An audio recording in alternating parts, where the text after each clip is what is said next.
Frequência vibracional, Penny Peirce. Capítulo 6. Intuindo a vida com sensibilidade consciente. Intuir a vida cria intimidade e dedicação. Quando alguém intui a vida, aprende a dar mais importância a tudo, e tudo com que se importa lhe retribui. Ao encontrar algo que a mente rotula como não eu, como a mesa da cozinha, se não nos apressamos a rotular como mesa de cozinha, o que mantém só na cabeça e separado dela, nós a experimentaremos diretamente com um tipo de energia que é parte de nós, porque existe em um campo pessoal. O campo pessoal é a energia sutil que há dentro e em torno do corpo físico e que contém a percepção mental, emocional e espiritual. Tudo o que percebemos imediatamente se torna parte do campo pessoal e, portanto, para nós. Assim, se intuímos e nos fundimos com a forma do objeto que permanecerá inominado, teremos percepções que se originam do ponto de vista dele. Sentiremos sua força vital, sua harmonia, sua beleza, seu amor, sua integridade e sua saúde. Saberemos como é ser madeira ou aço, por exemplo, ou ter 4 pernas ou quinas agudas ou arredondadas. Forjamos um vínculo com algo que antes era estranho, mesmo que se trate de um objeto ou de uma máquina. Costumo tirar regularmente um tempo para intuir e amar meu carro, meu computador, minha máquina de lavar, meu secador, e posso jurar que minhas máquinas olham por mim e por isso raramente quebram. Elas me enviam pensamentos. Por favor, limpe o filtro. Preciso de uma troca de óleo. Logo vou quebrar. Portanto, não me leve em sua viagem. Quando realmente estamos despertos para a vida dos nossos sentidos, quando realmente estamos vendo com nossos olhos animais e ouvindo com nossos ouvidos animais, nós descobrimos que nada no mundo que nos cerca é sentido diretamente com um objeto passivo ou inanimado. Cada coisa, cada entidade recebe nosso olhar com seus próprios segredos. David Abram. Aprendendo a fundir-se conscientemente com as pessoas e as coisas, reduzimos o controle do ego e ampliamos nossa identidade. Assim que a percepção se funde com outra coisa, deixa de haver separação e há uma mescla. Deixamos a personalidade distinta de um instante antes. Então podemos falar como uma mesa de cozinha consciente. Por isso, vamos nos sentir tão ligados à vida que, se quisermos, conseguiremos sentir os sentimentos e sensações das pessoas e pensar os pensamentos delas. Com o tempo, isso nos ensinará muitíssimo sobre o companheirismo e o consciente coletivo, que discutiremos mais detalhadamente no capítulo 10. O que aprendi com um afogamento no Japão? Essa lição de comunhão me foi demonstrada dramaticamente durante uma de minhas visitas no Japão. Eu estivera fazendo leituras detalhadas de vida para os clientes todos os dias, sem intervalo. E agora estava diante de uma faixa de pedestres. Era a hora do almoço. Havia um grupo grande, umas 50 pessoas, esperando ao meu lado e outro grupo de tamanho semelhante no lado oposto da rua. A luz ficou verde e 2 grupos se cruzaram com fluidez, como 2 grandes cardumes. Por ser a única loira na multidão, eu chamava a atenção de uma maneira sutil. Ninguém olhava diretamente para mim. As pessoas mal me tocavam, mas estavam me intuindo com curiosidade, como se minhas entranhas fossem um livro aberto.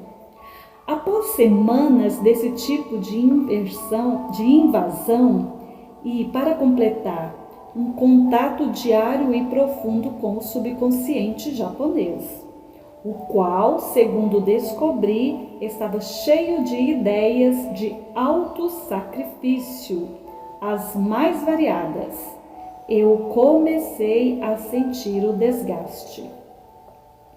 Tive uma febre e me sentia subjugada.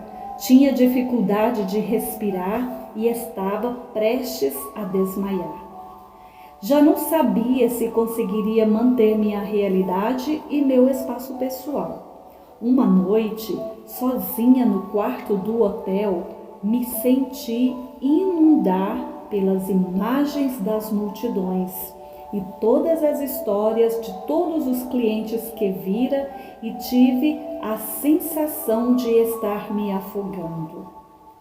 Uma mão saiu do chão e me puxou. Numa visão que só durou alguns segundos, senti que estava me afogando num mar de energia aquosa. Eu morri para minha velha realidade norte-americana, individualista, e ressuscitei numa nova realidade. Estava totalmente submersa, nadando num oceano de percepção fluida em que tudo e todos estavam interconectados. Depois vi a saber que muitas culturas asiáticas consideram isso normal. Eu podia estender-me para fora desse mar de sensação sem o deixar, como uma onda que começa a se formar e a assumir diferentes formas. Podia ser eu mesma, um cliente, uma pessoa que vira na rua ou uma árvore. Quando crescia dentro de outras pessoas, eu as conhecia como se fossem elas. Então voltava a relaxar no oceano de energia. De repente, entendi a realidade japonesa de dentro dela. A partir daquele dia, não me senti mais invadida, porque já não me sentia contida. Minha temperatura voltou ao normal e me senti ligada a todos os que vi e feliz por eles. Eles eram como minha família e eu via que nessa realidade interior todos sabiam uns dos outros e cuidavam de proteger-se mutuamente, porque o sofrimento de um afetava o resto. E é por isso que os japoneses dão tanta prioridade a não ferir a suscetibilidade alheia. Todos ficam magoados quando um é ridicularizado ou não se sente à vontade. Essa experiência me mudou completamente. Ela demonstrou uma verdade sobre a interconexão humana que hoje começa a ser vivida por todo o mundo, não apenas os asiáticos, e constituir uma grande parte de nossa futura realidade. Quando você começa a usar os sentidos que negligenciou, sua recompensa é ver o mundo com olhos inteiramente novos. Barbara Sher. Confie em seu observador interior e siga o caminho de maior ressonância. Parte de um bom trabalho com a sensibilidade consciente consiste em aprender a distinguir entre o que a alma quer que percebamos e coisas que não são particularmente úteis. Dentro de cada um há uma força. Podemos chamá-la de observador interior, revelador, Espírito Santo. Existem muitos nomes para ela.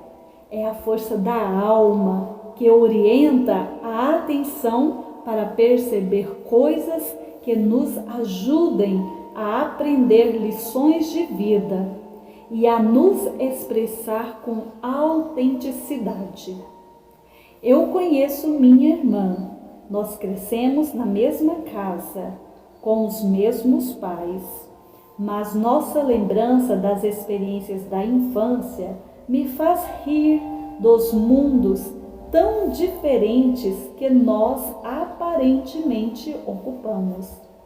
É óbvio que nossos observadores interiores nos faziam perceber coisas inteiramente opostas.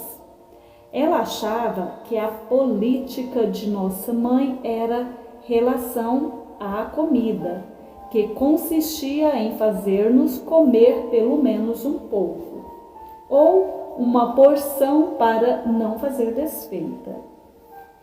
De cada tipo de alimento que tivéssemos no prato era problemática, ao passo que eu a considerava justa. Minha irmã hoje é uma nutricionista doutorada e eu como praticamente qualquer coisa. Podemos confiar em nosso observador interior e na sequência de coisas que ele nos faz notar. O segredo é aprofundar o envolvimento com aquilo que percebemos, juntamente a ele. Por que estou notando esta pessoa? O que devo fazer com essa percepção? Talvez, enquanto está no aeroporto, você perceba uma pessoa que tem uma deficiência. Por quê? Ela pode estar demonstrando um tipo de coragem que você deve aplicar na sua vida. Também podemos negociar com o nosso observador interior. Se estiver preocupado com a possibilidade de um acidente de carro, por exemplo, em vez de viver num estado paranoico, peça-lhe. Se houver risco real de um acidente iminente, por favor, me conscientize dele para que eu possa evitá-lo. Se houver outras ameaças que não forem importantes para mim, não me informe a respeito delas. Só preciso das informações com as quais puder fazer alguma coisa. O segredo, então, é relaxar e confiar em sua sensibilidade consciente e seu observador interior.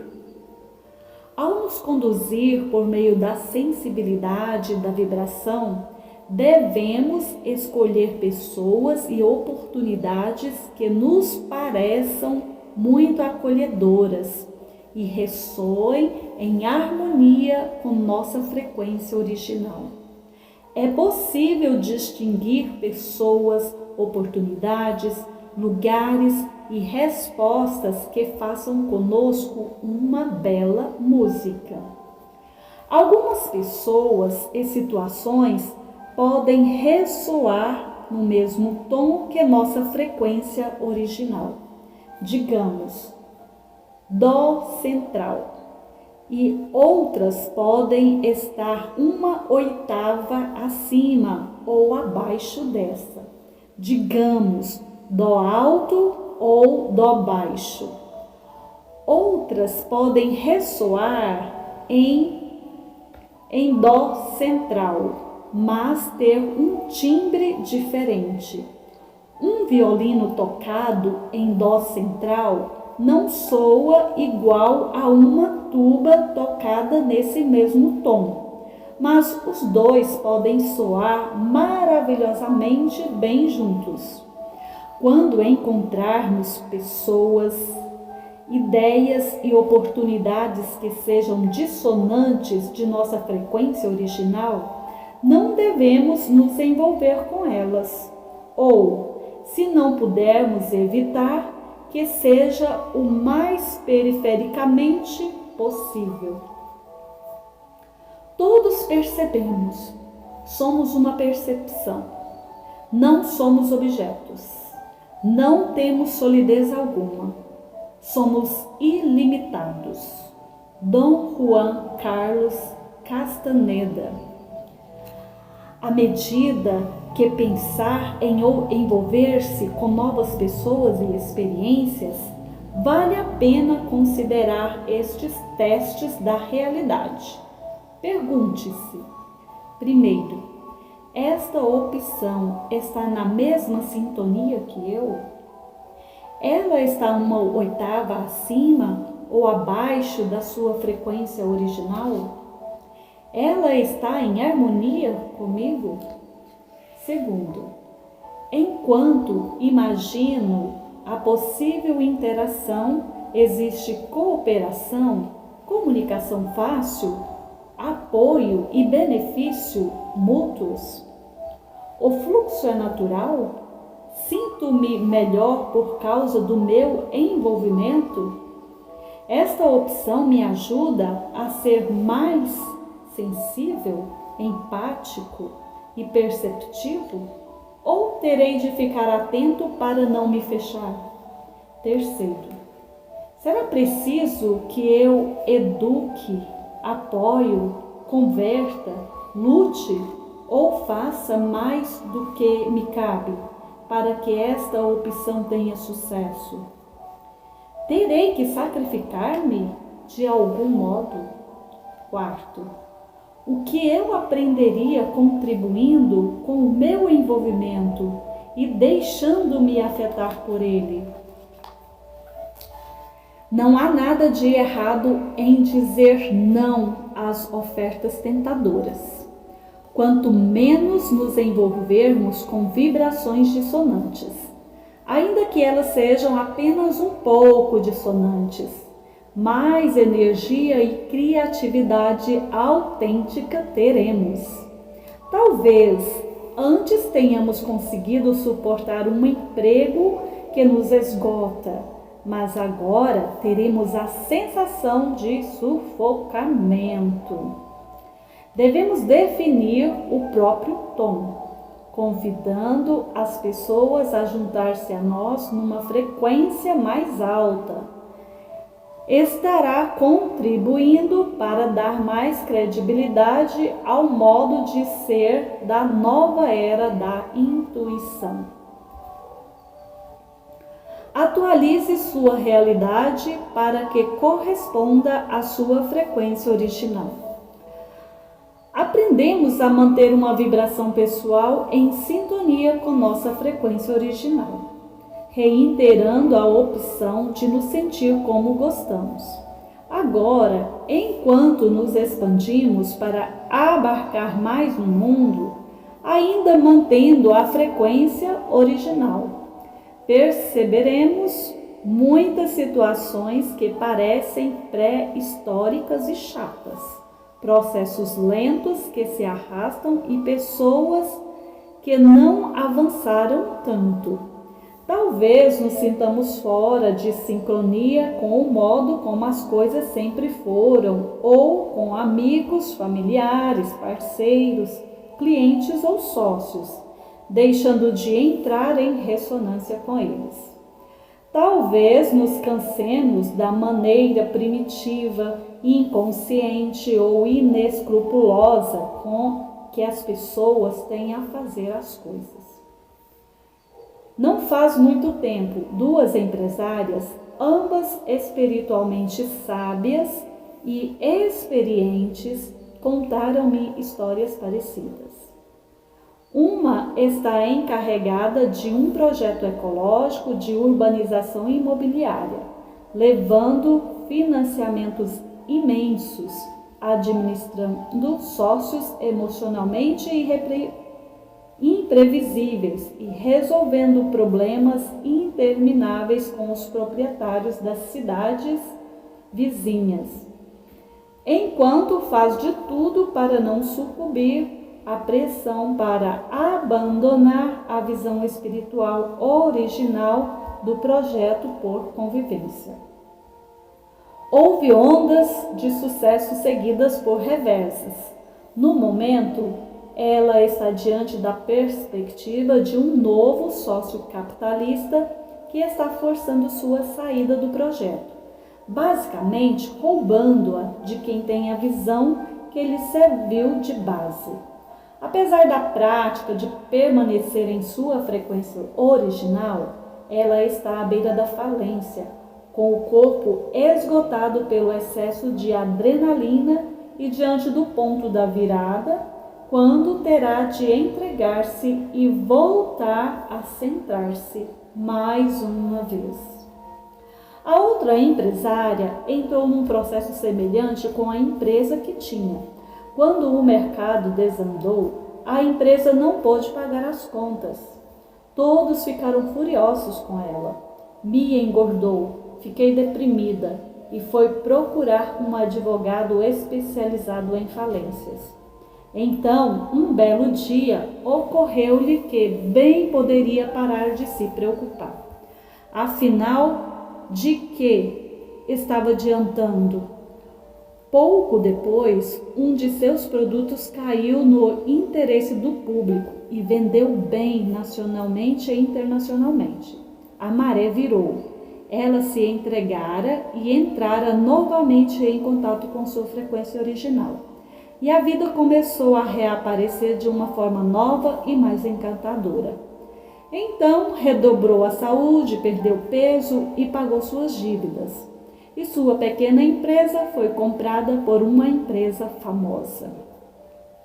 Ali, ela está à frente de uma divisão própria e tem liberdade para produzir as coisas que mais quiser. Agora, sua intuição está mais aguçada do que nunca. Ela detectou o potencial de outro produto que teve ainda mais sucesso que o primeiro. Então, os novos sócios maquinaram uma jogada para ficar com o produto e retirá-la dos lucros futuros. Essas duas mulheres estão aprendendo uma lição parecida. Ambas se dedicaram a empreendimentos ambiciosos que as inspiravam espiritualmente. Ambas haviam decidido, talvez inconscientemente, expandir-se.